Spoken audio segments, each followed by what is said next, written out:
Good morning students, कैसे बेटा आप सभी लोग। आज की आपकी मैथ्स की क्लास में हम लोग एक्सरसाइज नंबर 10.5 पर स्टडी करेंगे। एक्सरसाइज नंबर 10.5 बहुत ही अच्छी एक्सरसाइज है और इसमें हमने 2 क्वेश्चन सॉल्व कर भी लिए हैं। तो आज हमारा थर्ड क्वेश्चन स्टार्ट होगा। क्या है थर्ड क्वेश्चन, जरा समझिएगा। देखिएगा, इसमें आपको गिवन है इन फिगर 10.37, इसमें डायग्राम दे रखा है already. Angle P Q R is equal to 100 degree where P Q and R points on a circle with centre O, find angle O P R. तब आपको इस सिचुएशन में angle O P R की value calculate करनी होगी कि कितनी है। ठीक, तो सबसे पहले हम लोग डायग्राम को समझते हैं। अगर डायग्राम समझ में आ जाता है तो क्वेश्चन आधे से ज़्यादा ऐसे ही सॉल्व हो जाता है। देखिएगा, ये है आपका एक सर्किल। इस सर्किल में आपको सेंटर ओ गिवन है। ये कोई कॉर्ड है, इस कॉर्ड से सर्किल के सेंटर को मिलाया गया है। ठीक है, ये कोई एंगल यहाँ पे ड्रॉ हो रहा है, ये 100 डिग्री गिवन है। ये रहा P, ये रहा R, ये O है और ये है आपका पॉइंट Q। ठीक है, तो इस क्वेश्चन में सबसे पहले ही बात ये कि गिवन क्या है। इसमें आपको दे रखा है angle PQR is equal to 100 degree. PQR की वैल्यू 100 है। तो आपसे पूछा क्या है, फाइंड एंगल OPR कितना होगा, OPR की वैल्यू क्या होगी। तो देखिएगा OPR है कहाँ, सबसे पहले ढूंढिए OPR, ये रहा। ठीक है, यही तो होगा। अब इस क्वेश्चन में एक चीज और समझने वाली बात ये है कि ये आपको एंगल 100 डिग्री गिवेगा। ठीक है, और ये वाला एंगल और ये वाला एंगल आपके मतलब PQR, ये तीन चीजें जो ऐसे दे रखी है वो कहाँ लाई कर रही है, सर्किल पे लाई कर रही है। तो हमें अब ये 3 पॉइंट्स तो गिवन है कि सर्किल पे लाई कर रहे हैं, तो इसके अलावा हमारे पास कोई और मेथड नहीं बच रहा कि हम इसको कैसे सॉल्व करें। हम क्या करेंगे, यहाँ पर बाय कंस्ट्रक्शन कुछ ना कुछ करेंगे। बाय कंस्ट्रक्शन, ठीक, या ऐसा कर लीजिए, लेट कर लीजिए, late PQR as be the point, as be the point on arc PSR। ये कोई आपने ले लिया इस तरह से। अब इसके बाद क्या करेंगे, join P2S, join P2S comma या एंड S2R, मिला दीजिए। P को S से मिला दीजिए, S को R से मिला दीजिए। हैंस P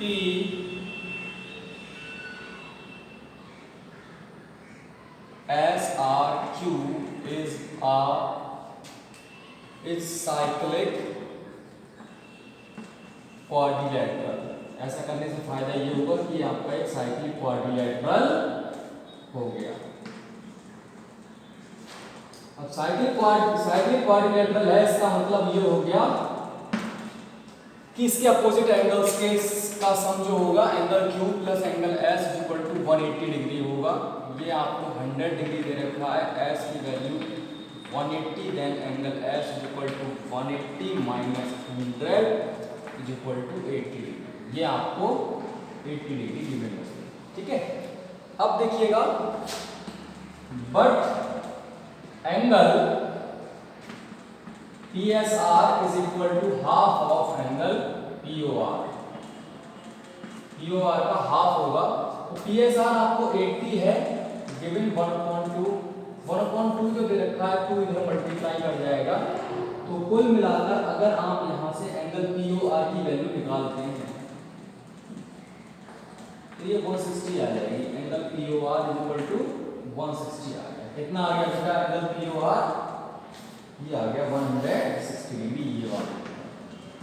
ठीक है, ये आपको 160 डिग्री फाइंड आउट हो गया। अब आपको चाहिए कौन सा? आपको OPR चाहिए। इधर से नोट कर लीजिए, फिर रफ करते हैं।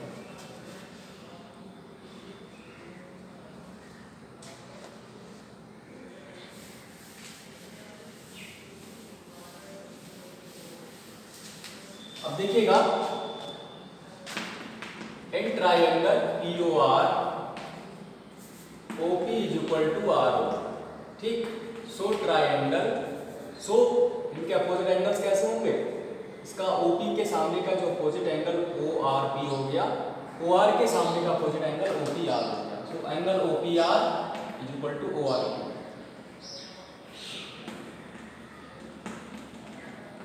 इक्वल हो गए। मान लीजिए ये x है, ठीक, बट आप जानते सारे एंगल्स का सम कितना होता है? 180x plus 160 plus x is equal to 180। ये हो गया 2x is equal to 180 minus 160, 20। Then 2x की वैल्यू हो गई 20, 2 बन गया 2, 2 बन गया 3, x is equal to 10 degree. इसका मतलब एंगल OPR कितना आ गया? 10 डिग्री आ गया। OPR की वैल्यू क्या हो गई? 10 डिग्री। तो सबको समझ में आ गया होगा।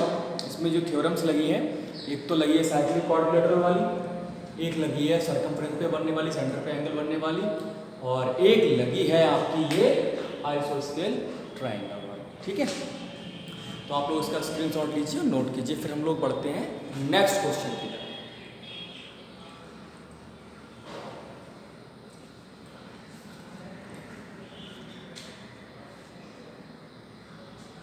चलिए नेक्स्ट क्वेश्चन की तरफ बढ़ते हैं बेटा।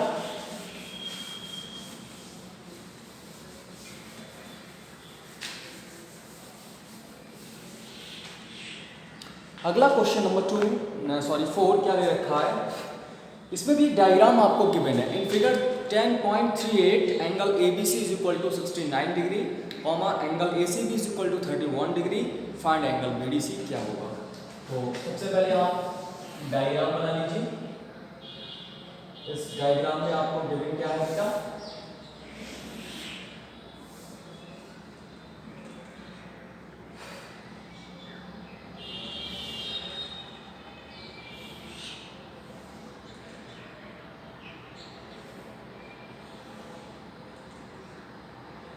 ये पूरा है 69 डिग्री, ये इतना है 31 डिग्री।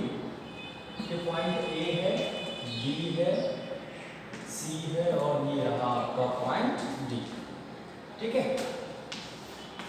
इसमें गिवन क्या है आपका?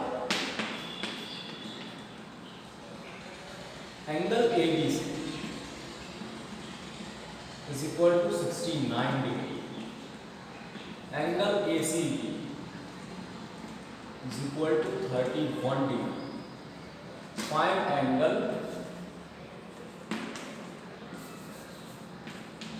BDC, इसकी वैल्यू क्या होगी? बहुत बढ़िया क्वेश्चन।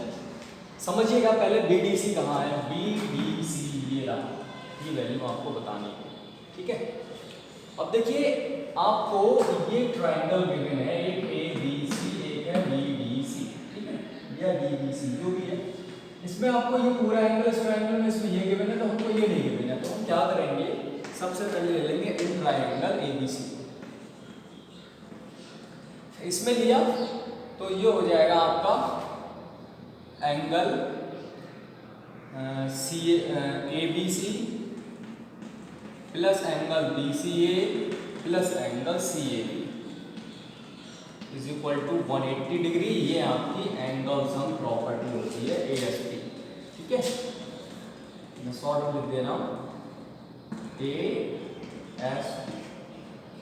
अब देखिएगा बेटा ABC की जो वैल्यू है वो 69 डिग्री है, प्लस BCA जो है वो 31 डिग्री है, प्लस एंगल CAB हमको गिवन नहीं है, is equal to 180 degree.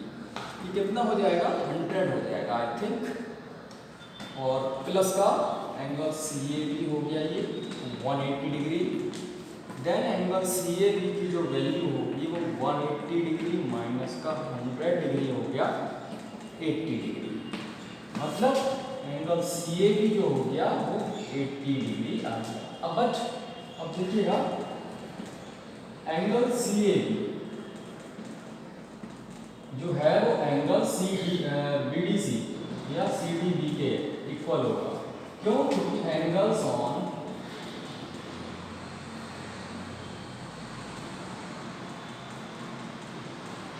Same arc BC, same arc BC पर ये एंगल्स बने हुए हैं, इसलिए कैसे होंगे? इक्वल होंगे। ठीक है, अब आप क्या करेंगे, जब एंगल्स इक्वल आ गए तो BDC की वैल्यू कितनी बता देंगे? Angle BDC is equal to 80।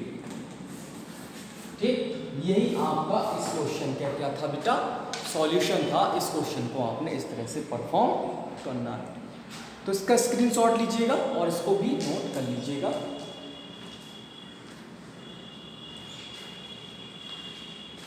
चलिए बेटा नेक्स्ट क्वेश्चन की तरफ पढ़ते हैं हम लोग।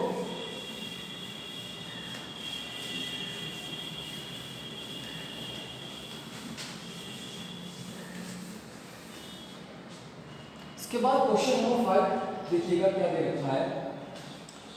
इन फिगर 10.39 इसमें भी एक डायग्राम दे रखा है।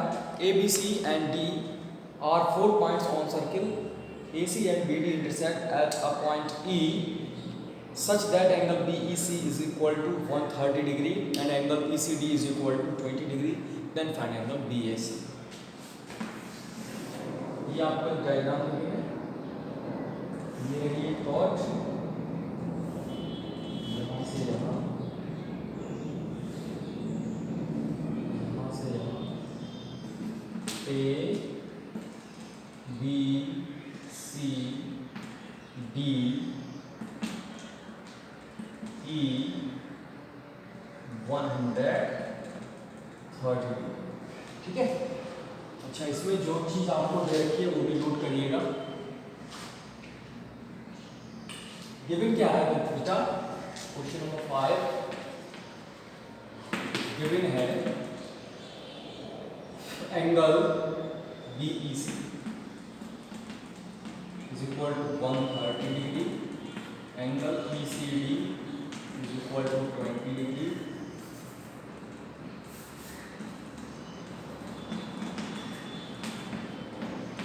ठीक है। तो BAC निकालना है। BAC कहाँ होगा हमारे पास? BAC ये वाला एंगल निकालना है और बाकी हमको ये दे रखा है और एक एंगल हमको ECD 20 दे रखा है। EC देखो ये रहा ECD, ये वाला एंगल आपको 20 डिग्री दे दे। ठीक है, ये चीज आपको पता है और आपसे एंगल पूछा गया है BAC। ठीक है, तो BAC निकालने के लिए देखिए ये वाला एंगल और ये वाले एंगल दोनों आपके सेम होंगे क्योंकि ये सेम आर्क BCD के बने हुए हैं। तो हमारी प्रायोरिटी पहले ये वाला एंगल हम फाइंड आउट कर लें कि कैसे होगा, कितना होगा। तो लीजिएगा in triangle ECD angle CEB should be equal to angle ECD plus angle CDE के इक्वल होगा। क्यों? क्योंकि ये एक्सटीरियर एंगल प्रॉपर्टी होती है EAB। ठीक है, तो ये आपका इक्वल हो गया CEB के। इसकी वैल्यू 130 डिग्री है इज इक्वल टू ECD जो दे रखा है 20 डिग्री प्लस एंगल CDE ये रह गया। तो यहाँ से अगर हम बात करें तो ये 130 डिग्री माइनस का 20 degree is equal to CDE, ये हो जाएगा 110 degree is equal to CDE। कहने का मतलब एंगल जो CDE आ गया वो आपका कितना आ गया बेटा? 110 डिग्री आ गया। ठीक है, तो CDE की वैल्यू 110 डिग्री होगी, but angle CAB is equal to angle CDE या क्या दे रखा? CDE। E को तो हम B तक प्रोड्यूस कर सकते हैं। CDE is equal to CDE। ठीक, यहाँ लिखिएगा एंगल्स ऑन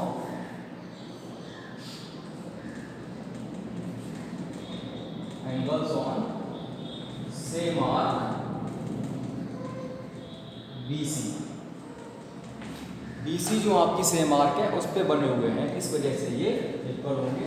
सो ये क्या हो जाएगा आपका CAD या BAC, BAC दे रखा है कि इसका नाम, जी हाँ BAC दे रखा है। तो ये हो गया आपका 110 डिग्री, 110 है ना जी। तो एंगल BAC B कितना हो जाएगा 110 डिग्री आंसर हो जाएगा इस क्वेश्चन का। तो आप लोग इसका स्क्रीनशॉट लें और फिर इसको नोट कर लें, ये आपके इस क्वेश्चन का क्या है बेटा आंसर है।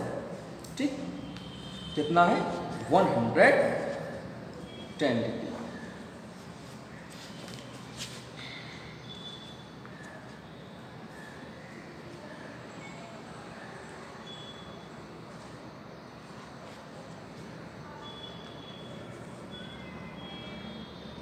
जी हाँ बिल्कुल ठीक है, आपका आंसर मैच कर लिया 110। क्वेश्चन नंबर 6 है साइक्लिक क्वाड्रिलेटरल का है, घर से कीजिएगा होमवर्क। ठीक, बाकी का जो डिस्कशन होगा वो हम लोग कल की वीडियो में शूट करके आपको सेंड करेंगे। आज के लिए बस ओके बेटा, thank you, have a nice day.